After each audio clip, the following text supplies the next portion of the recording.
my entire thing was don't do anything too much, which was a very low bar for us. But the idea was, and still the concept is, I think people over perfect and don't understand how important volume is. And I remember a lot about that 2016 campaign. I remember just how crazy it was, growing so fast, all the people in and out, but also just the insane amount of product that came out of that operation.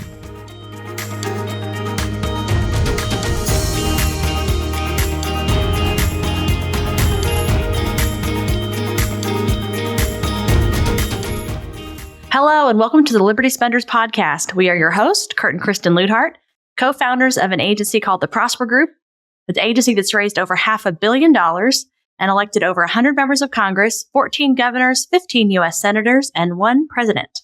And now, in addition to helping political candidates get elected, we're helping your business get elected by answering this question: what if you could exponentially grow your business by tapping into a unique and engaged audience that we call Liberty Spenders? Liberty Spenders are politically conservative or faith-based consumers, and they're looking to buy from businesses and brands that align with their values. Our guest today is Brad Parscale, speaking of somebody who's elected a president, the 2016 digital director and 2020 campaign manager for Donald Trump, president of Parscale Strategy and Campaign Nucleus, which we're going to get into deeply in this episode. Brad's got a wonderful history. Maybe we won't be able to touch it all, but in 2004, he invested his last $500 into Parscale Media, an agency focused on building websites and digital media strategy. And just a few years later, he had created a multi-million-dollar company that was eventually hired by Donald Trump before he ran for president, which led to Brad being named digital director for the Trump for President campaign, where we had an opportunity to meet him. And he developed, implemented, and managed the digital marketing strategy for that campaign.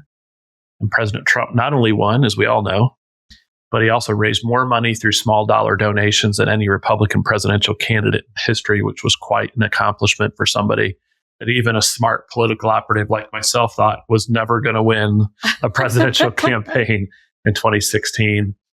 Brad's now the founder of Campaign Nucleus, which is a powerful software tool for candidates and organizations we'll get into later.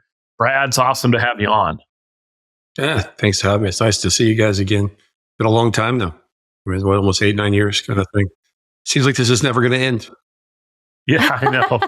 I know. I was reflecting on our first conversation. I vividly remember having a conversation with you in the airport. Chris and I had built some texting technology for Ted Cruz's presidential campaign.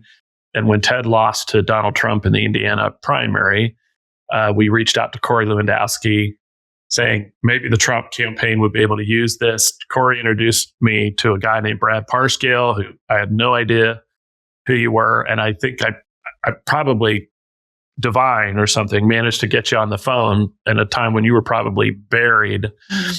Gary Kobe also, I don't know if that time or whatever, I believe that he had worked for you also, I believe. Yep. Mm-hmm. Yeah, he had worked for us in the 14. I think Gary threw a good word in for you or something. I can't remember exactly, but it's all around that same time. Yeah. Yeah. Could have been. Yes. And I just remember getting you on the phone and you saying, hey, I have a small team.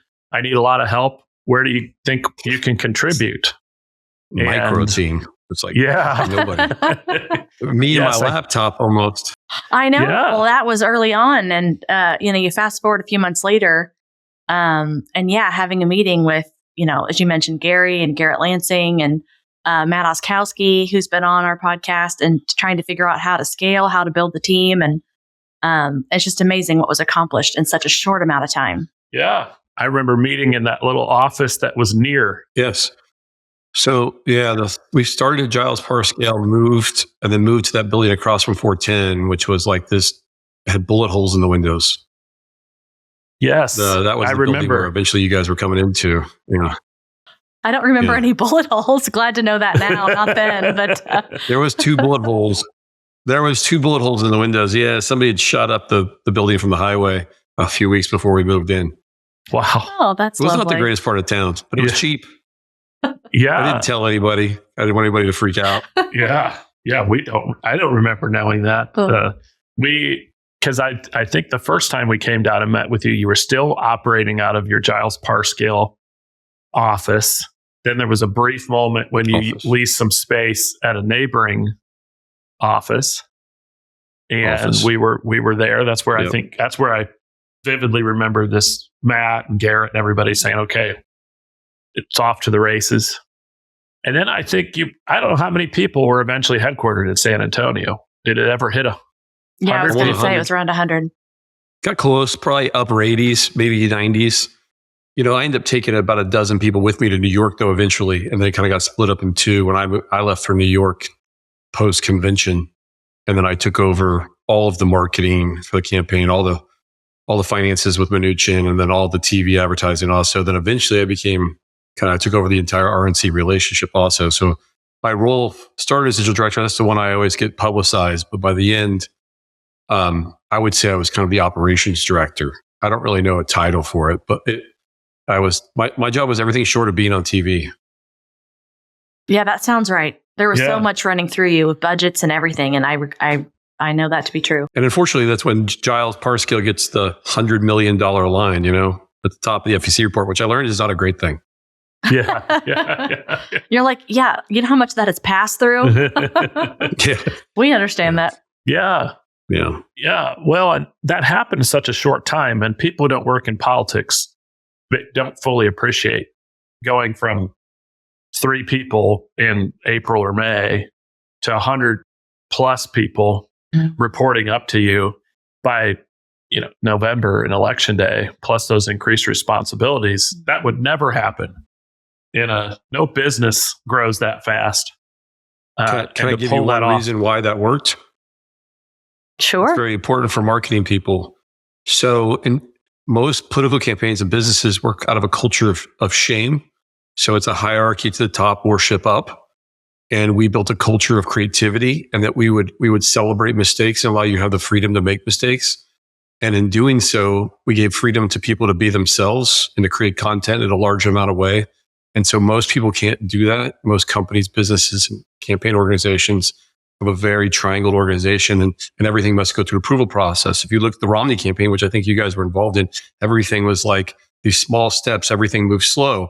By flipping the V and serving upwards and letting people have freedom and to celebrate their mistakes, like, oh, you put Russian people in the background. That's funny. Keep making stuff.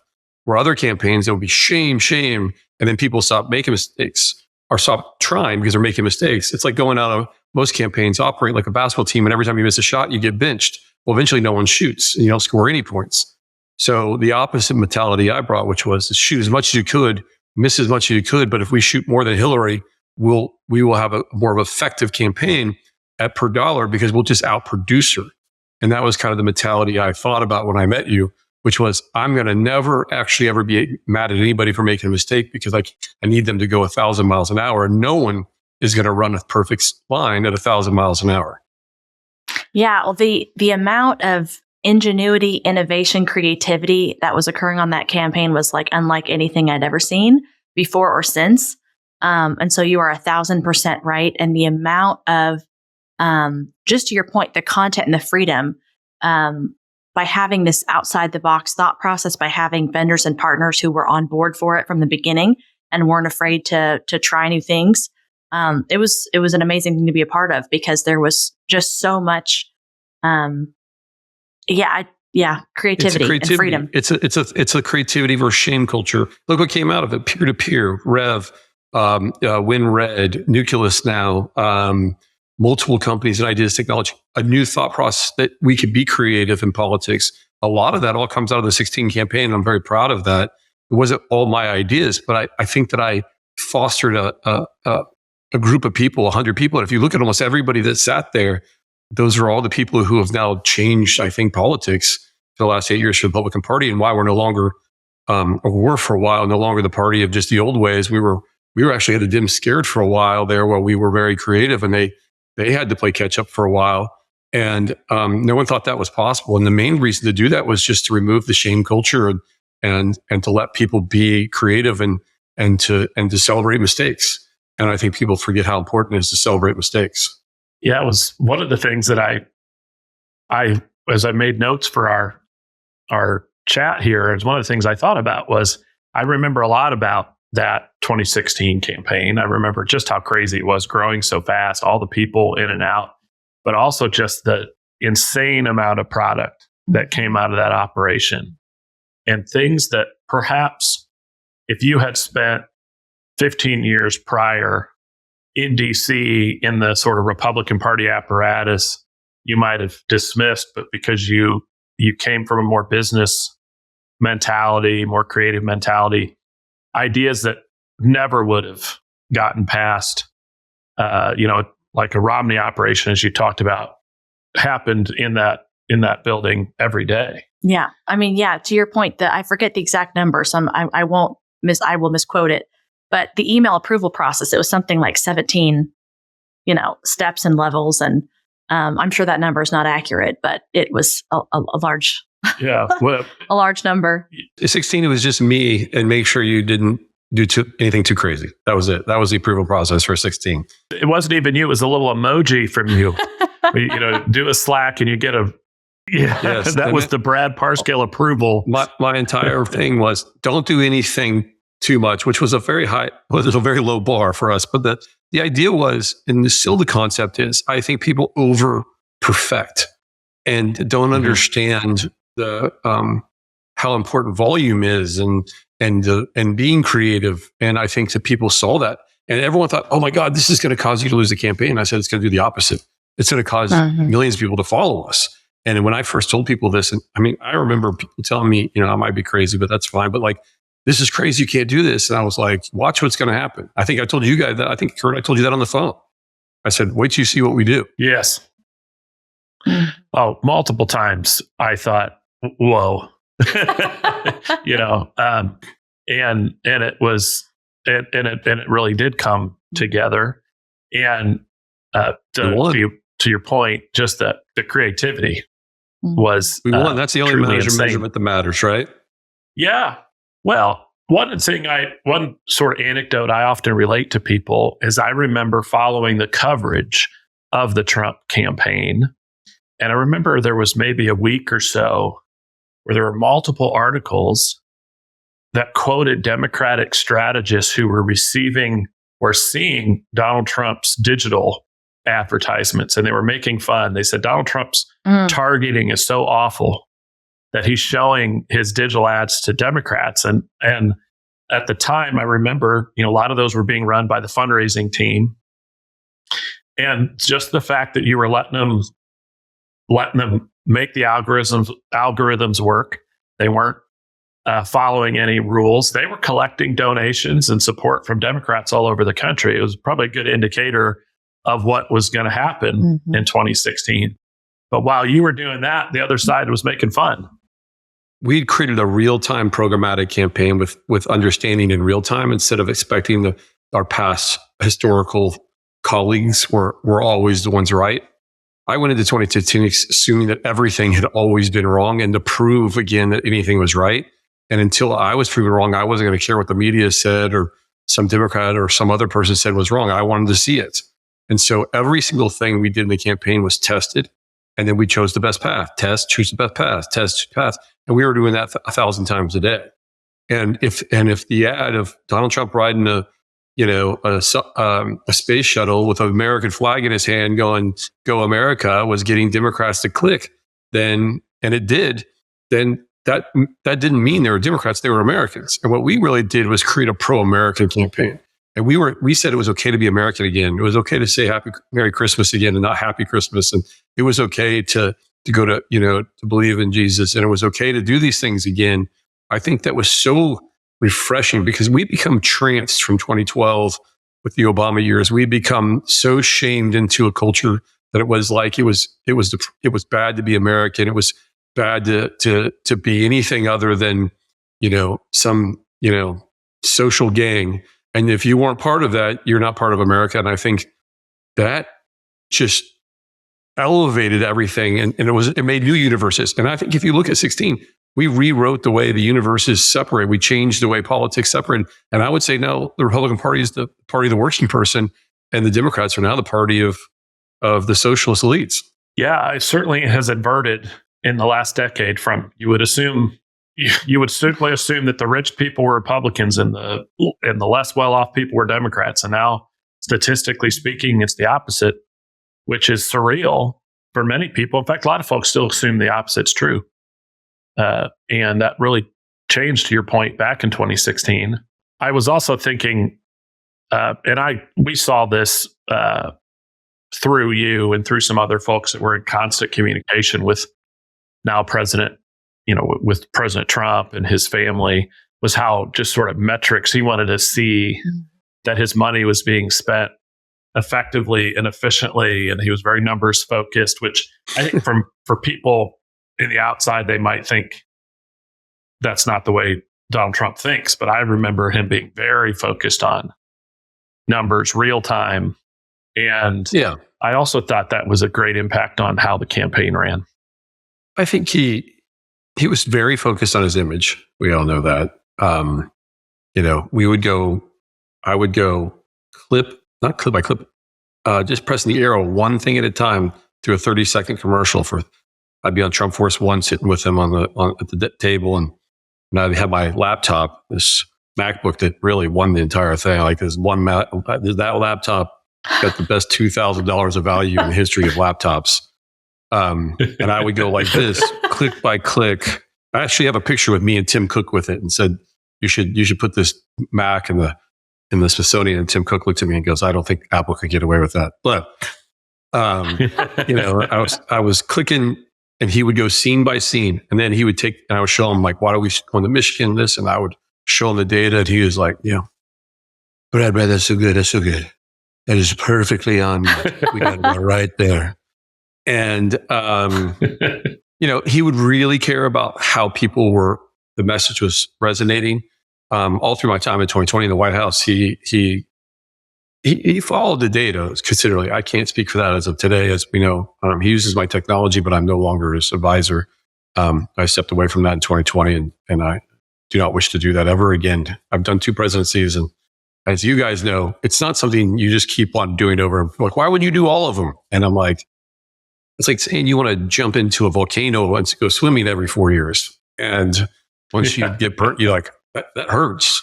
It's something you do for your country. It's something you do for the party, but it's not something you can do. Now, maybe 4 levels down, like Nucleus, I could do it every time.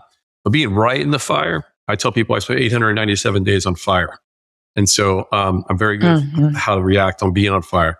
I didn't do it all perfectly. I could do a lot of things over, but when every 5 minutes is a decision is bigger than most people ever make in their entire life. It's every 5 minutes, 5 minutes, 5 minutes, 5 minutes.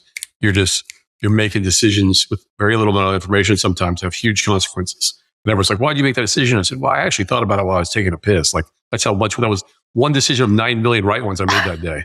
But that one bad one, gets blown out of proportion, ends up on Drudge, like my famous Death Star tweet. And so, there's just always little moments like that. And so Trump in 2016 was very engaged. Very engaged with what I would say the most data he paid attention to was the media data. He didn't really care about knocking doors and phone calls. He cared about the media messaging. Yeah. Well, and I know he paid close attention to his fundraising, which, as you mentioned, raised more small dollar donations than any Republican in history at that time. Nucleus has like, I think now done almost $1 billion in fundraising online. And since my next door neighbor signed up for the Trump campaign, it's amazing. I believe 50, 60 million people have signed up, and we've raised over 4 billion. I think it's some crazy number. You guys were the very first tip of the spear of that whole thing. I think you were the first one that clicked send on an email that went out for a Trump fundraiser. And I think we raised like $4 million or something that first day. Yeah. And that was the day that opened the floodgates. And since then, I believe the entire world of small dollar fundraising has changed. I think me hiring you and you guys sending that first email to the list I collected was kind of the tip of the spear of now what really fuels the entire Republican Party. Yeah. I mean, I couldn't believe that he had not solicited before that time. It was all just campaign updates and messaging, and had not asked before. And so between that and then all the prospecting. That was a big deal. I don't know if you guys remember, it was not like I just called them and said, hey, let's do this. I think eventually I was on in his office in Trump Tower. And I can't remember something. There's so many memories now. And I think I said, he was like, no, I don't want to ask him for anything. I said, well, we'll probably raise, $2 to $3 million the first day. He goes, really bad? $2-3 million? And I was like, yes. And he was like, all right, let's do it. And that started that first day. I remember calling him that night. Or the next morning with Jared. And I think I told him we raised I think it was $4 million. I don't know if Kristen, if you probably have the best memory. I don't know. Kurt seems like he's got a great memory. As long as he's not at 10,000 feet. But Kurt, right? I think it was $4 million, right? Is it $2 million? We tell people 2.6. 2.6. Okay, 2.6. Fine. So I was in the but numbers. There was a lot of there was a lot of tangential things related to that. We're always very careful to not take credit. Well, I'll just say it felt like $4 million. I think I told Trump he raised $4 million. Who knows? And so it might have been what we put out in the media. Who knows? It may have been true. Yeah. And so look, when you raise small dollars, every number you put out is kind of not true and kind of true because it's always moving. And people's money's going in and out. And so it's never this exact thing. But anyways, I called him and he's like, this is great. And every day since then, we've been raising money. I don't think there's ever been one day since that day when I told you to click send that we haven't done it. And that send probably changed the world in a lot of ways. Yeah. I still remember that because I think the record at the time was a little less than 2 million, which Obama sent in his 2008 race. And so that email broke the record for the most raised in a single email. I don't know if it's been broken since, maybe by Trump. Not quite sure. It's like, these numbers are ridiculous now. But we did that, that was like when I told people we raised a few $1 million, we put it out there like, no way, people like Donald Trump. I'm like, yeah, a lot of people like Donald Trump.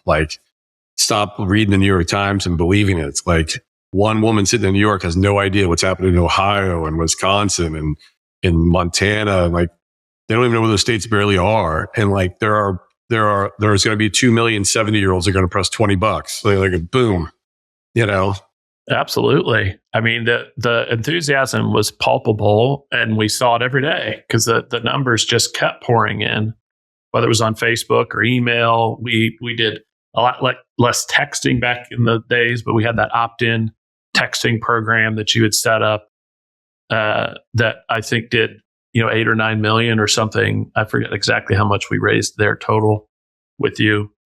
But I think it's a good time to think about, all the stuff that's happened since then. You would have started or early 2016 as the, one-man show on a presidential campaign to helping elect a president to running a re-election campaign now to starting a big software project. So a lot's happened in 7 or 8 years for you. And I thought, what would you say? I got old and lost most of my hair. There's very little left. This is all this. This is Donald Trump. This is Jared Kushner. This is Don Jr. This is Eric and Laura Trump. This is my life. So yeah, there's lots happened since then. Yeah, I thought it'd be a good time to just kind of talk about what are some things that maybe lessons or things that you've learned in the last 7 years, maybe inside of politics, but in and out of politics, but just about life.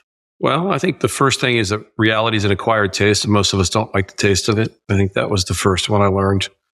And that most of the time, if you have to decipher what reality is and really figure out where your hero is, and then to get to a transcendent place in your life, you have to learn how to go through the pit of despair and to define the pit of despair and to smile through it and know that when you get to the pit of despair, the quitting just takes you back to your false reality sometimes.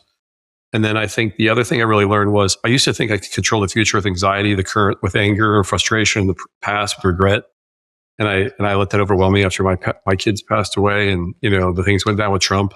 I really lost kind of control of those things because all three overwhelmed me. And I learned now that the only thing I have control of are three things that God gave me. And that's my perception, what I do and who I trust. And in knowing that, I let all those other things go away.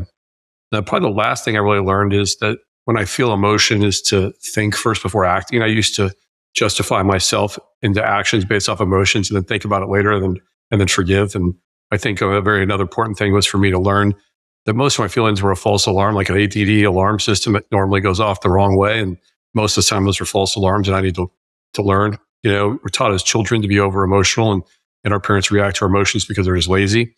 And that's something I really had to learn, and that's do it. But mostly it was, I can't control the future with anxiety. So I smile through a lot more now, even when things aren't going good. And I don't think I can be tested much more than I ever have been by my age. I can't even know what would be next. I had 3 children, unfortunately buried 2 of them. And, I don't think there's much larger test in life than those things. Yeah, I've never quite heard it said like that, the false alarms. I think that's an interesting way to think about it. But the discipline to take a pause and to think or reflect before responding is a difficult thing to get good at. Yeah, it's not easy. It's not natural. For me, I always thought whenever you're in those pressures, whenever you're in having this kind of back and forth with people or the world, you're naturally the hero of your own story, and to recognize you'll always be your own hero, and that you actually need to have a moment of truth with yourself and actually figure out what reality is and what you really want out of this. And I really learned to also, I would always think, I'm so right that I need to fight everything. And I also had to learn to say, this isn't worth it. This is worth compromising. And this is worth, dying on the sword for. And by 2020, I was dying on the sword for everything. And eventually I just got my head cut off. And so that was a lesson to learn, that sometimes I just didn't need to win everything, and to pick a winning battle, that it's not always just your complete transcendent there. And that needs to be something that's more collective. But, it's hard to teach a 22 or a 30-year-old that. And I'm not even thinking at 48 now. I think most 48-year-olds, I start talking about this, they're like, what are you talking about? And I said, just give it 10 years and then call me, Well, and what Kurt and I always settle back to is just that ultimately we're not in control. And so it's this fine balance of we have the power to impact things. We control our behavior, how we think. But it can also give you great peace. And who we trust. What we do, how we think, and who we trust are the only 3 things God gave us control of. And, and speaking about that, it's just that we can do our part, but ultimately He knows how it's all going to shake out, and He really is in control, and we cannot control. We can't control the external stimulants of what happens, how people respond. We can only control ourselves. And even that is only with some grace and some firm assistance. And so we use that to fall back on, is I just think, if I do this, that'll lead to this outcome. Maybe not. It's not all up to us. Most people try to control that with anxiety, though, or frustration. And those are false senses of that you can control somebody else, or you can control the outcome. You can't. So why rent this free space in your head, or why do you think so? I let that come. One of probably the most significant things I learned is to not let other people have free rent in my head. And so I just laugh it off now, and just do good work. One thing I've learned through politics is eventually, if you just do good work and you put your nose to the grindstone and you produce something that helps, it doesn't matter what everyone's saying. You just have to stop listening. Well, one of our mentors, Tony Robbins, is so powerful when he talks about the power of language. And he talks about how he had just gotten himself into a history where when things would go wrong, he would just go from 0 to like DEFCON 5, right? 0 to 100, fly off the handle, to get so mad. He said his default was pissed. And then he trained himself over and over and over to instead, when the team would bring him things that would frustrate him, he'd say, "That's fascinating." And just that word choice and trying to train himself to smile, even though he wanted to like scream at the top of his lungs, over time made it easier for him to manage those things. I had planned to make a joke at some point in this interview about the Russian collusion investigations that were so ludicrous. So maybe the Russians are still trying to wile their way. I don't know if you know this. You want to hear a funny story about that? I'll do this right here. Yeah, I'd love to hear. Wallet sitting right next to me, so this is funny. So during the Russian investigation, the government's all asking me like, "Brad, how many times have you been to Russia and all this stuff?" And I'm like, anybody knows my story is I'm a kind of a white trash kid from Kansas, had a decent life. My parents weren't poor, but I definitely wasn't, I didn't grow up in a New York high rise with a, multi-deal family. Like I lived in a regular, track home kind of thing, and, grew up and, kind of thing. And so I moved to Texas, and I hadn't left Texas 7 years. So first time I'd really left Texas 7 years was to go to New York for the campaign. And And anyways, they call me a Russian spy, and they had all these people going different places. And ask me a question, Brad, how many times have you gone to Russia? It's a table of 6 guys. I'm like, I don't even have a passport. Yeah. Like, they're like, you don't have a passport? I was like, I haven't left America in 18 years. My passport expired like 10 years ago when I was a child or young, and I haven't got a passport. And they're like, who doesn't have a passport? I said, well, I'm a redneck from Texas. I guess I don't have a passport. Sorry. And so it's kind of funny now. Every time I get my passport, I leave country now, I always have that story in my head. It's like, I'm the biggest spy in history that didn't have a passport. Yeah. Yeah. Yes. And you would think the government would search this first too. They would play a database for that. Brad have a passport. Oh, no. But, it tells you that all that whole thing was a structured setup. But anyways, we don't have to go down that path. I could do that all day. No, it was ridiculous. No, that would be a great conversation off air, just about that. I've had like 30 investigations, I think I've been through. And never without, I've had all kinds of things taken from me, never without a court order. I've had my bank accounts taken, phone records, text messaging, all kinds of stuff. And no judge has ever signed a subpoena for me. And I've all that taken. If people in the country can actually know that could happen to you, and when it does happen to you, it's freaky. There is no judicial system that's taken anything from me. The Democrats, through House procedures and other things, have forced me into that or threatened me to put me in jail, all without any judicial process. Yeah, I remember watching that whole thing go scary. down. Yes, and it is. It was. I've done it multiple times, guys. Like, this is not, that was my first rodeo. That's when I was just flying around. By the fourth one, man, I'm just like, the FBI showed up at my house the last time. I'm just like, my wife handed them tea, and I said, you guys want some food? Welcome back to the house. Like, it's just ridiculous. Yeah. Here's your assigned seats. I think you know where you sit by now. Yeah. How are the kids? By the way, I got to tell you, here's one last funny. The FBI agent's reading the thing. It's, Brad, I got to ask you these questions. And they're from West Texas, so they're reading. And they're like, yesterday I was out trying to catch cartel members. Now I'm asking these questions. This is the most ridiculous thing I've ever done in my job. They're asking me these stupid questions. At the end, he's like, he's telling me, you want an attorney? I said, yes. He goes, I'm going to go back and actually try to catch criminals now. This was the stupidest thing I've ever done. And he's like, looked at my wife and said, thank you for the hospitality, and walks out. I was the dumbest. It was just all designed to create headlines and to do stuff. It's such a joke. You're like, are you scared of the FBI in my house? I'm like, no, the FBI told me they're there. It's stupid. They know it's stupid. Yes. It's unbelievable. But that's welcome to what did they call it now? Legalese or legal fighting. Like, it's like legal politics now. Lawfare. It's like, I don't even know what the word is Lawfare, now. yeah. Lawfare. Yeah. I didn't even know I was in lawfare until you're lawfared. Yeah. Yeah. Well, we thought for a moment, we had played a much smaller role in the 2016 campaign. I thought, well, maybe one day we'll get a call, but apparently we weren't important enough. Thankfully. Well, I mostly took the blunt of that. It was my name on the door, and so I took the biggest blunt of that, like $1 million of legal fees kind of thing. And I did as much. I walked on the first day and said, every decision was mine, so let's do this. And that's true. Well, decisions were mine. So if there was anything, the funniest question is when they asked me, did you download Facebook? And I'm like, my answer was, that would take me about 30 years, a data center the size of an Olympic or a football stadium, and enough electricity, I think you would notice the bill. Yeah. Yeah. Wait, we can do that? Yeah. It's just like, you can't download Facebook. No. A congressman asked me that. A very not smart Democrat congressman asked me that in the hearing once, and I was like, this is not worthy of my time. Yeah. Somebody should have vetted. Yeah. Yeah. By the way, this weekend I built a spaceship and went to Mars too, and just came out. Yes. Yeah. Well, I'm hiding that as well. Yeah. I mean, yeah, I need that as well. I was just about to Sorry, ask. there's almost no comment to it. Yeah.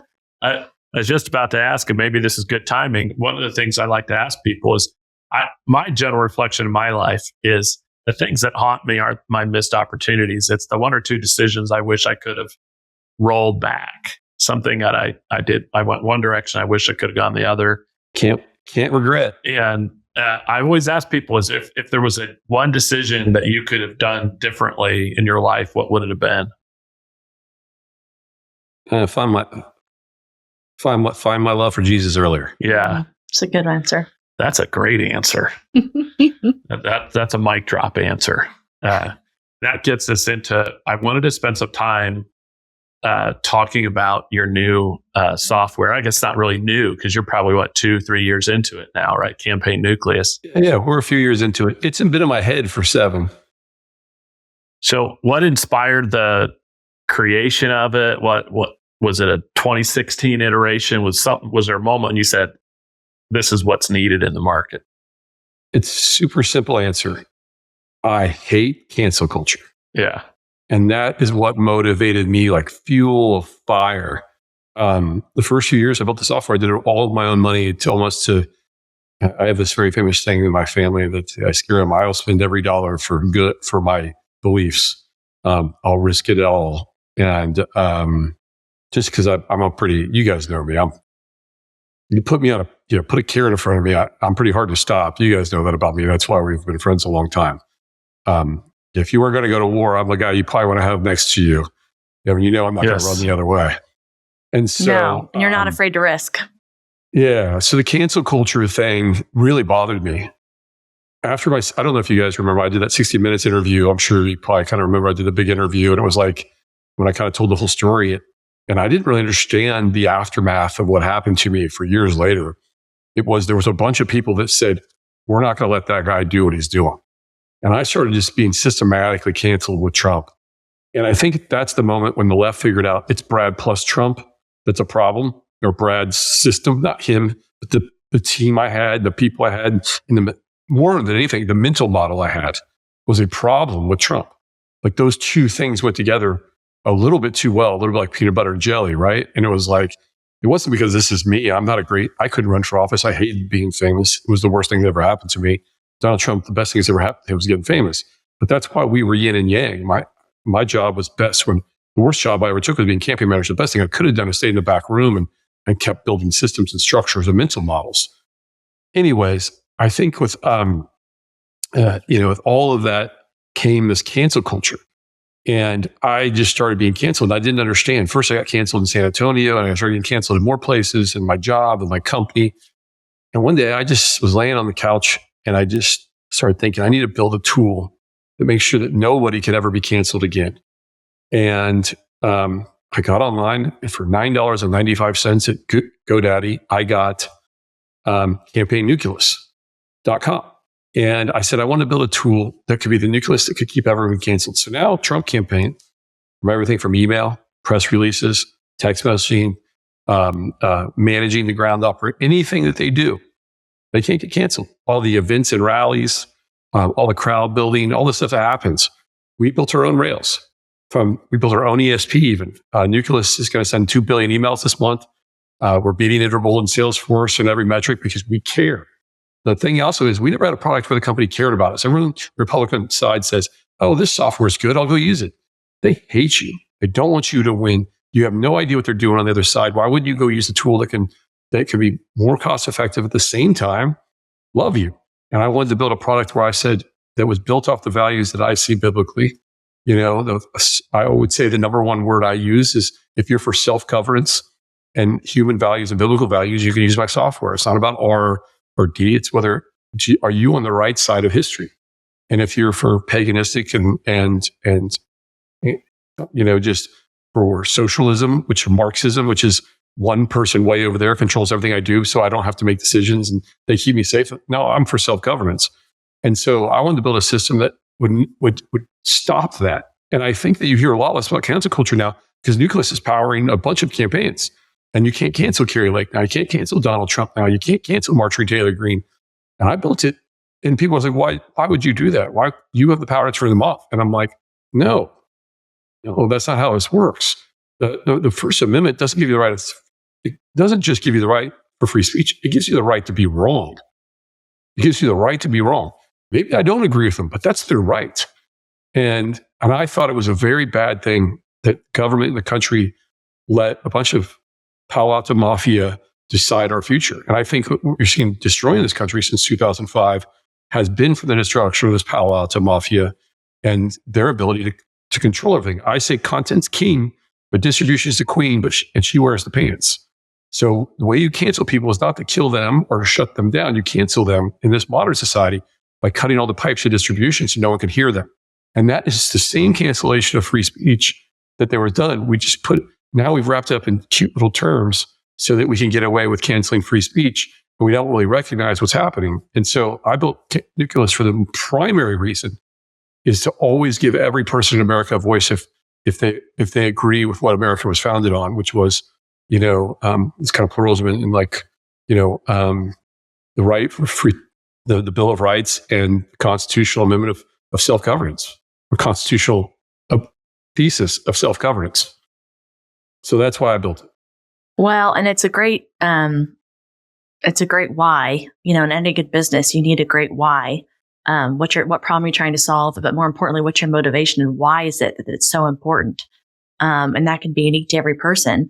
But we, of course, experienced that even, again, back in 2016. You mentioned about how the power of this has been growing for some time. But we had that, speaking even back to the emails that we were sending and onboarding. It happened right away. And of course, we had even talked to the company that we were using at the time, which we won't name, and they knew exactly what was going on. And it wasn't until after this stuff happened and pressure that they had received, and I couldn't believe what was happening and that they were basically shutting us down and telling us not to use their platform. And you could even tell that the leadership of the company, which we were having conversations with, you could tell how they had fear. Some of them, you could tell how uncomfortable they were. But at the time, there was too much pressure.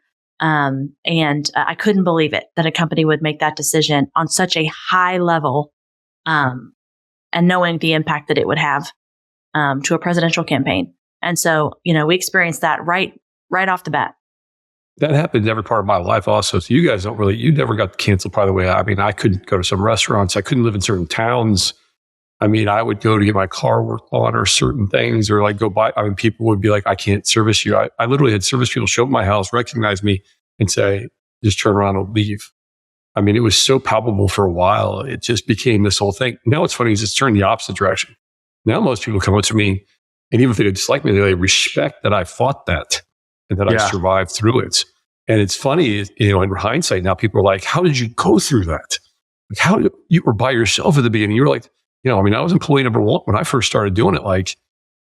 I was the only digital person in the world with balls enough to even, to work with him in 2015. And I couldn't find a single employee to want to help me in March of 2015. Most people don't know this, but maybe a lot of people do now, but I ran the entire primary by myself on the laptop. Oh, absolutely. Absolutely. That's why when we say one man band, it's not a joke. Yeah. On that side, it was absolutely true. And it's interesting because, we always want to be respectful, because this can be turned against us too. You want to allow business owners and people to be able to work according to their values, right? That's all part of having this freedom of beliefs and freedom to practice. And we don't want to turn that around, because we've been fighting that for a long time too. But the reverse of how, you can have your power taken away again, or your fate can be determined by these large companies. And for not violating policy, it's one thing if you kind of have those things that are set out, but just arbitrarily, that's what we have a problem with. One thing I did, I think you guys will probably not know this, your listeners or viewers won't know this. When I set up Nucleus, I found a partner that doesn't need any money, one of the wealthiest men in the country, and who's a very diehard Christian, whose family is probably the most, faithful people that care about the future. And I can never sell this company, and I can't take pay from it. So I designed it to give it to the entire party so that they can be successful. Because I knew that no one would believe in me and move to me if they thought I was getting rich off it. So I actually designed the company on purpose that I have no right to ever sell it. If it turns into a $100 million company, it's still worth the same amount of that piece of paper at $100 million. It's designed to be the future technology of our party, and that's how I set up from the beginning. And people are going to think I'm crazy for doing that probably long term, because someday it might be very valuable. But I don't want to be the richest guy in the cemetery. I'd rather be the fullest soul I can be in the cemetery. Well, and as you know, that's often been a disease in the business. I have caught it a couple of times myself, to be honest, when you forget why we originally got into it, being inspired to change the world and want to get into politics, and you start making a little money and then it becomes about that as opposed to about making the world a better place. For me, it's about giving tools to people that might lose their voice.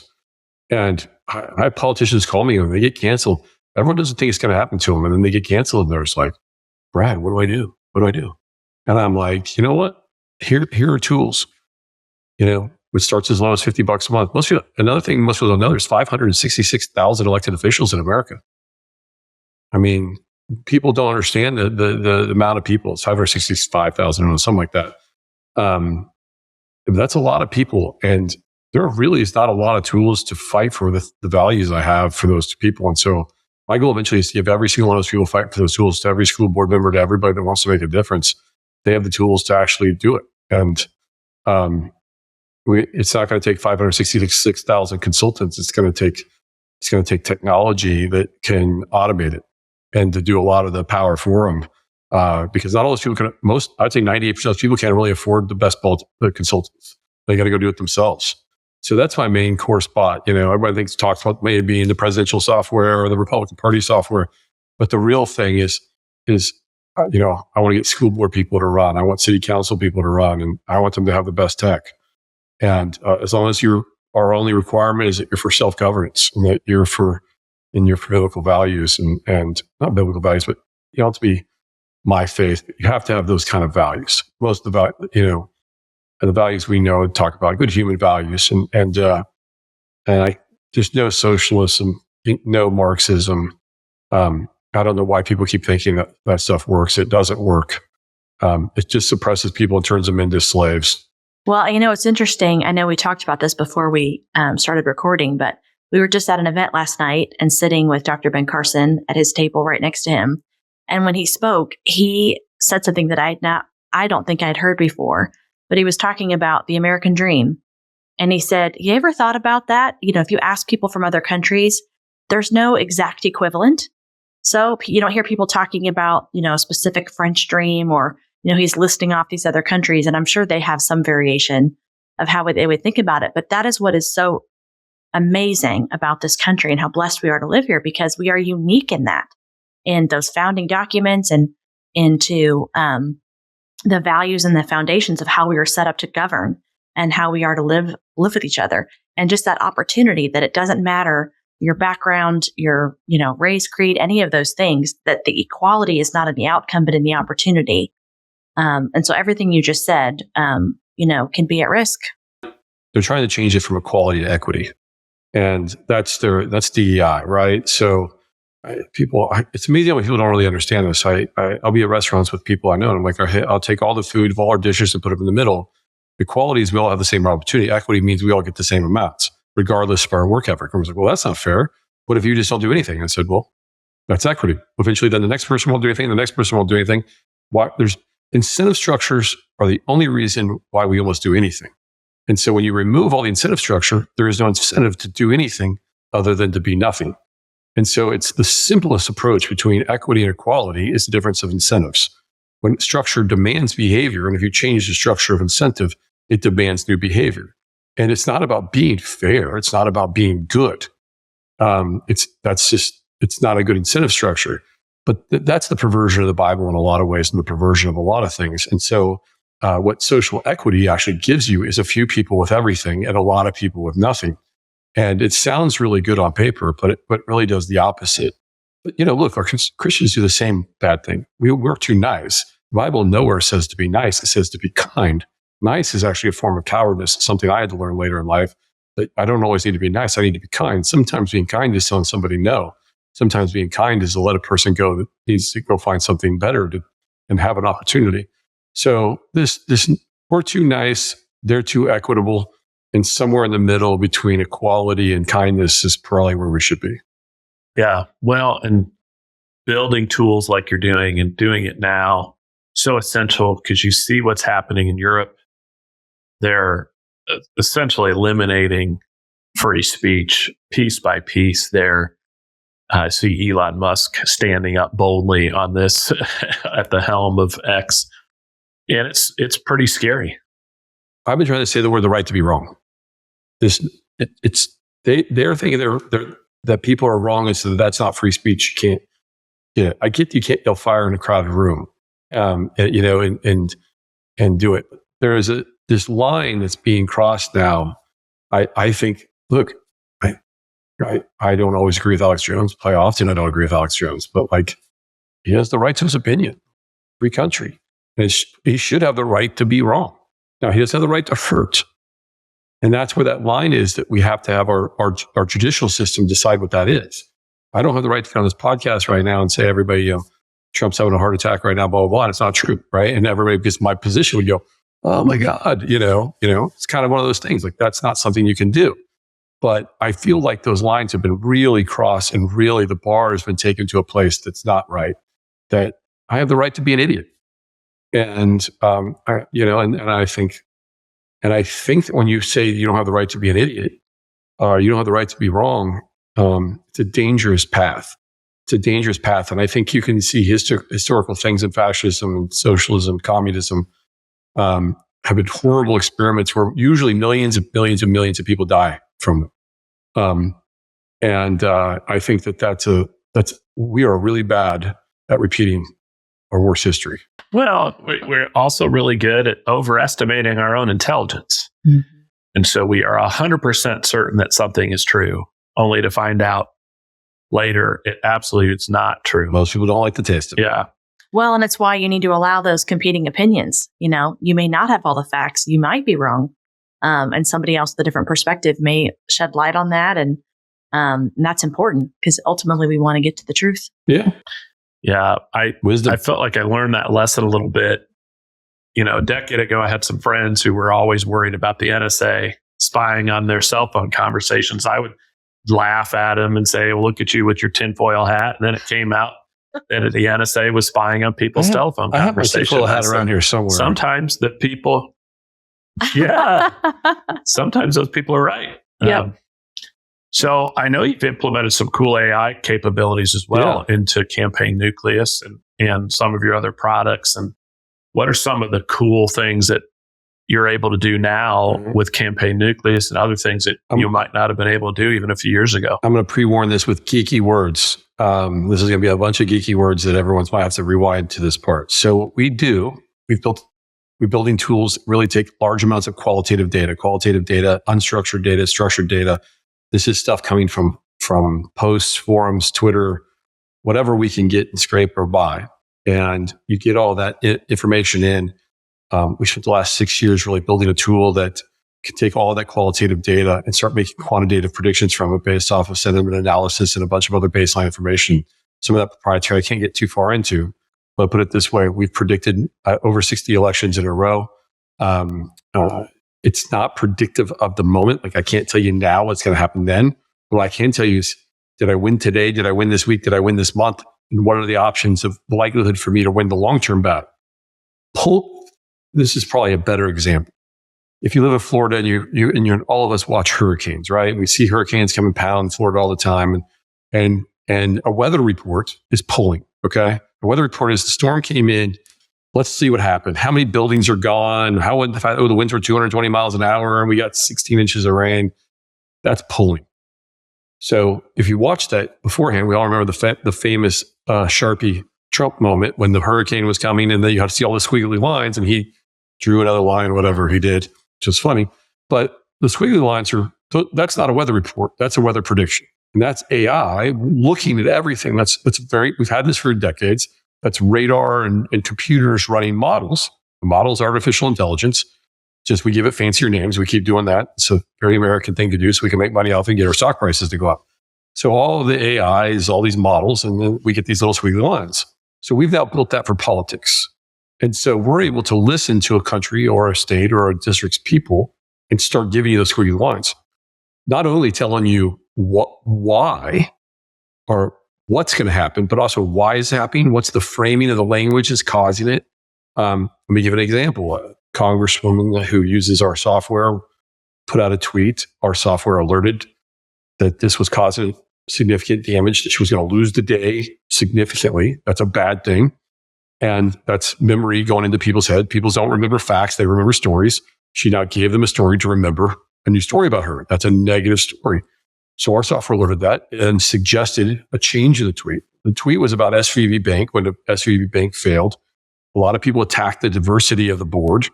But unfortunately, some of those that attacked the diversity board significantly actually lost value, even the party, because diversity is a human value. It's an American value. We're a diverse country. We're a diverse country of immigrants. We respect that.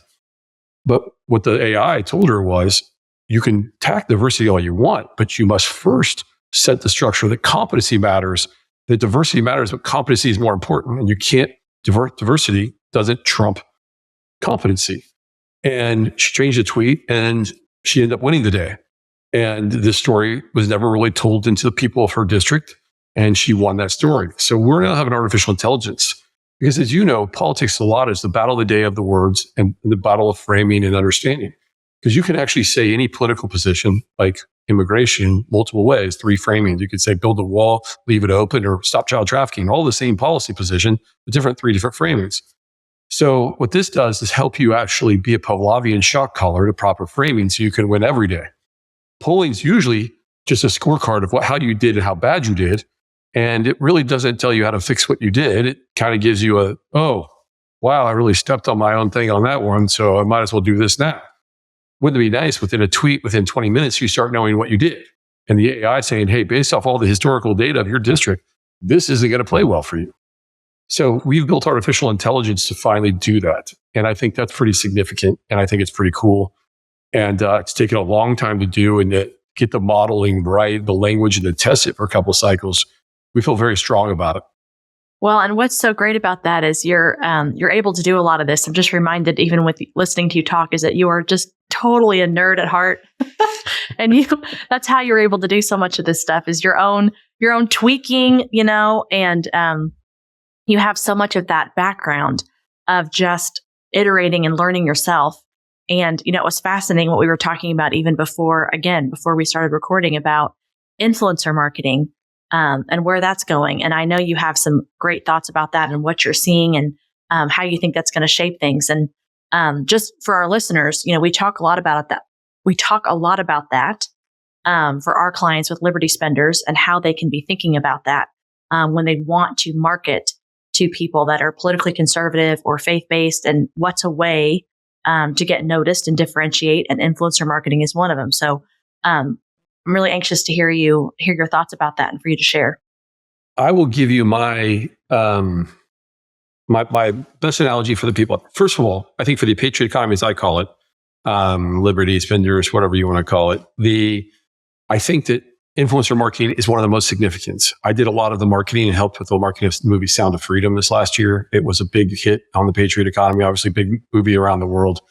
And there was a few unique ways that we did that. I believe influencer marketing is the most significant change in the modern market. I think we're at the infancy of it. Put it this way, we found the oil. We don't know how to refine it completely. It hasn't been organized perfectly, but there are some people getting it pretty right. And so we work with a company called Influenceable. That company is I think a leader in this market, in conservative influencer market. But let me kind of give you the basis. So most of your listeners will understand programmatic targeted advertising. 10 years ago when we were doing our 15 years, people were like, what are you talking about? But now most people know you find a database of who you want, you upload it, you match it, you target, you advertise to them. And you get some costs and you have a return on ad spend, ROAS, and maybe that costs you $18 to get that guy. Okay, whatever. Just maybe costs you $2, you're really good, whatever. Influencer marketing changes that entire dynamics of math and changes all your KPIs. And the way that works is this, a simple analogy. Usually when you go, you're out marketing, you're fishing. There's a pond or a lake you're in, okay? And that lake and you go get your lure and your equipment, and the better equipment you get, the more, and then you get a little fish finder, and that's like digital, that's your targeted advertising. You're going around, you're like, oh, there's a pool of fish. So that's your custom audience. You go down, you try to get them, and the lake's really cold and everything's not going well, and it costs you $20 to get that fish out.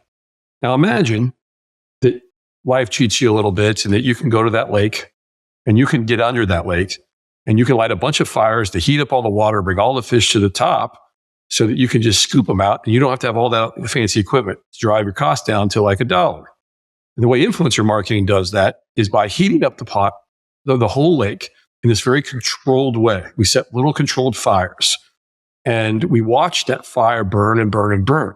The Sound of Freedom, you saw it turned to boil.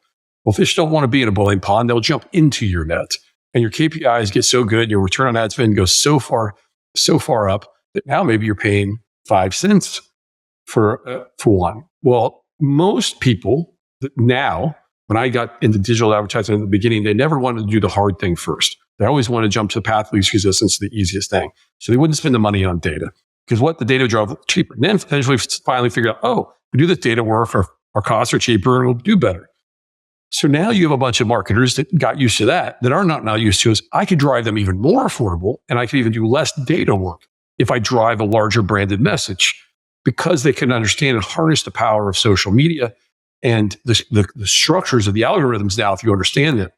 So no different in 2008 when no one believed in, SEO, and in 2012, 14, no one believed in data, marketing. Then nobody believed in 2020 in dynamic social graphic kind of content.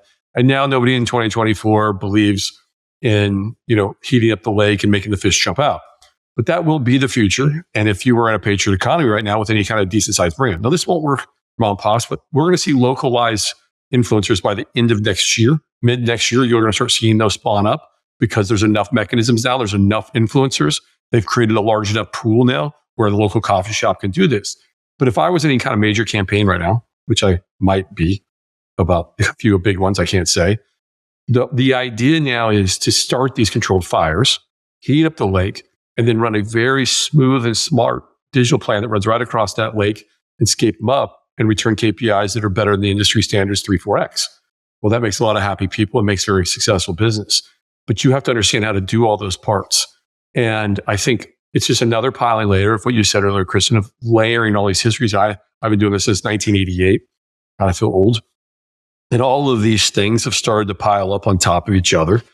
And, that's what you have to do. But I will tell you, influencer marketing, in theory, makes you actually feel a lot better than all that money you had to spend in digital work and like targeting or data work a couple years back. Now, this is like, you can actually change your brand now. You can control your brand message. You can give your brand higher value with this.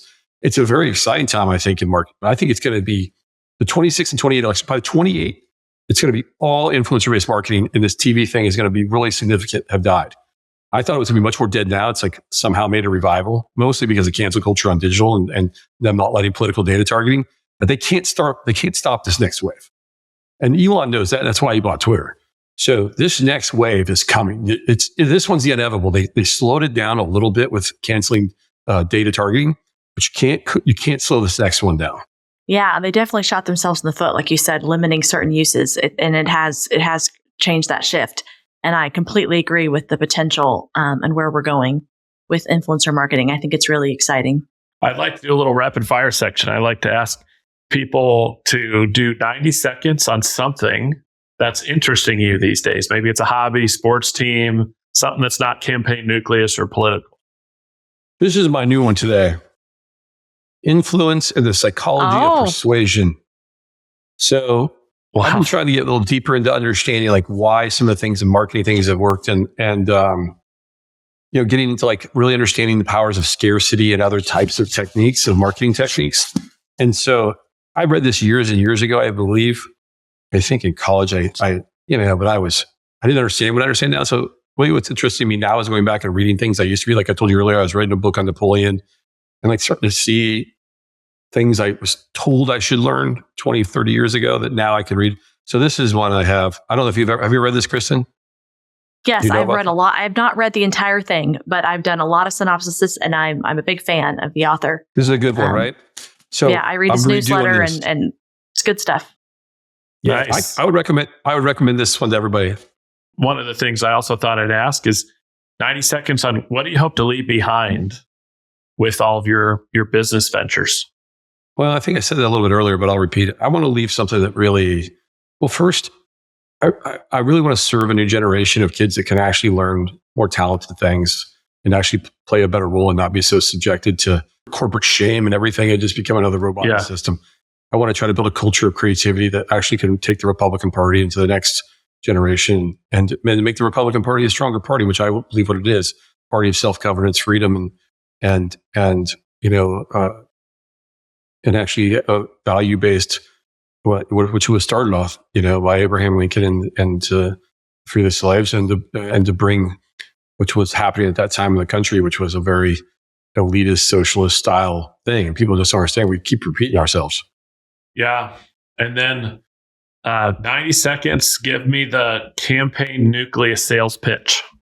Campaign, it's an all-in-one automation campaign tool. It uses AI and other technology to lessen the cost and the burden of people and campaigns, so the campaigns can do less paperwork, less other kinds of work, and do their best job possible of accomplishing the goals of getting the person elected, or what organization, whatever charity they're working for.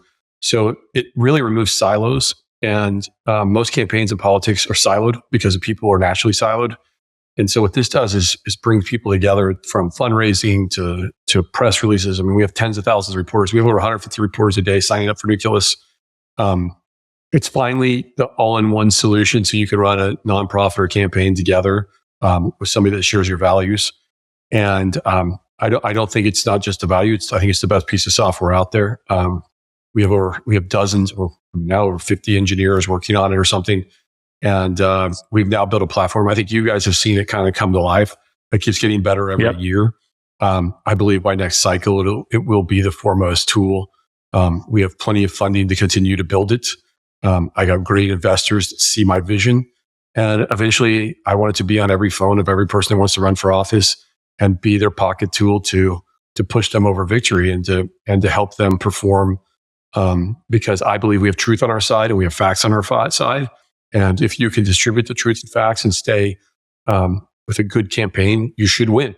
Because the majority, I believe, most issues that we actually care about are 80-20 issues on our side. We just get lost in the bad consultants, bad tech, and bad messaging. It's been great to have you. We love doing this. Next time I get down to Texas, we'll have to make a pilgrimage to see you and bring back good memories.